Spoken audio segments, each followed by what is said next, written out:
Hello friends, this is Paritosh and you are watching I speak about stocks. आज इस video में हम बात करने वाले हैं जो ये हमारा रसिया और यूक्रेन में जो टेंशन का माहौल है, इससे कौन से सेक्टर है और कौन से स्टॉक्स है जिनमें फायदा हो सकता है। तो अगर मैं बात करूं रसिया की, तो सर आपका रसिया वर्ल्ड का जितना भी एल्यूमिनियम सप्लाई होता है उसका 5% सप्लाई होता है आपका रसिया से।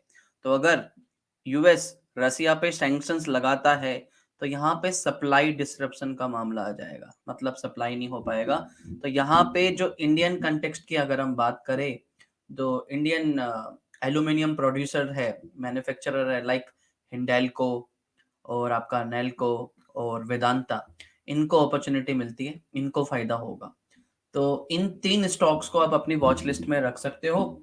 इनमें अगर हम इन तीनों के स्टॉक्स के चार्ट्स की भी बात करें, तो हिंडेल्को कंसिस्टेंटली आप देखेंगे कि higher highs and higher lows बना रहा है, consistently higher highs higher lows बना रहा है। रिलेटिव स्ट्रेंथ पे भी देखेंगे तो रिलेटिव स्ट्रेंथ भी कंसिस्टेंटली, यानी अपनी जो उसकी परफॉर्मेंस है उसको आउट परफॉर्म कर रहा है।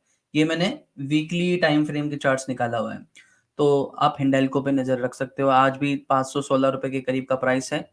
मार्केट नेगेटिव होने के बावजूद भी स्टिल इट इज पॉजिटिव, तो आप इसको अपनी वॉच लिस्ट में रख सकते हो। दूसरा नंबर पे आता है आपका Nelco, national aluminium. National aluminium का भी अगर हम चार्ट देखें तो ये भी आपका हायर हाइज बना रहा है, higher highs and then higher lows बना रहा है वीकली टाइम फ्रेम पे।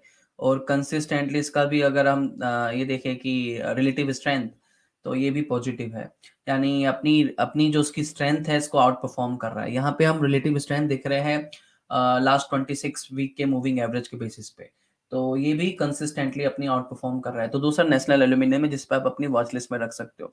तीसरे नंबर पे आता है हमारा वेदांता। वेदांता का भी अगर चार्ट देखते हैं तो ये भी कंसिस्टेंटली आप देखेंगे higher highs and higher lows बना रहा है लॉन्ग टर्म फ्रेम में। और रिलेटिव स्ट्रेंथ पे भी देखेंगे तो it is still also positive, मतलब मोमेंटम में है। तो ऑब्वियसली यहाँ पे भी थोड़ी थोड़ी क्वांटिटी खरीदी जा सकती है। हालांकि मार्केट थोड़ा वोलेटाइल है, तो सोच समझ के और अपने इन्वेस्टमेंट एडवाइजर की सलाह पे लीजिए। लेकिन अगर ये जो वार का वाला माहौल है और अगर इसमें जैसे कि मैंने बताया कि अगर रसिया और यूक्रेन में ये वार का जो टेंशन का माहौल है कंसिस्टेंट रहता है, तो एल्यूमिनियम के प्राइसेस पे इसका काफी फर्क पड़ा है। एल्यूमिनियम के प्राइसेस आप देखोगे लंदन मेटल इंडेक्स में, तो वो ऑलरेडी काफी बढ़ चुके हैं। और इस वजह से अगर यूएस सैंक्शन लगाता है रसिया पे, तो रसिया में सप्लाई डिसरप्शन होगा। सप्लाई डिसरप्शन की वजह से जो पूरे वर्ल्ड की जो इकोनॉमी है जहाँ पे एल्यूमिनियम की रिक्वायरमेंट है, तो वो जो हमारे इंडियन कंपनीज है उनको उनको मौका मिलेगा, उनको एक्सपोर्ट का मौका मिलेगा। तो आप इन 3 काउंटर्स पे अपनी वॉच लिस्ट में रखिए आगे आगे। तो आज के लिए इतना ही था। आई होप ये वीडियो पसंद आई होगी। वीडियो को लाइक कर दीजिए, चैनल को सब्सक्राइब कर लीजिए। किसी ने डीमैट अकाउंट ओपन करना है तो नीचे डिस्क्रिप्शन में लिंक मिलेगा और वहां से डीमैट अकाउंट ओपन कर सकते हो। फिर मिलते हैं नई वीडियो में, तब तक के लिए धन्यवाद। वंदे मातरम, जय हिंद।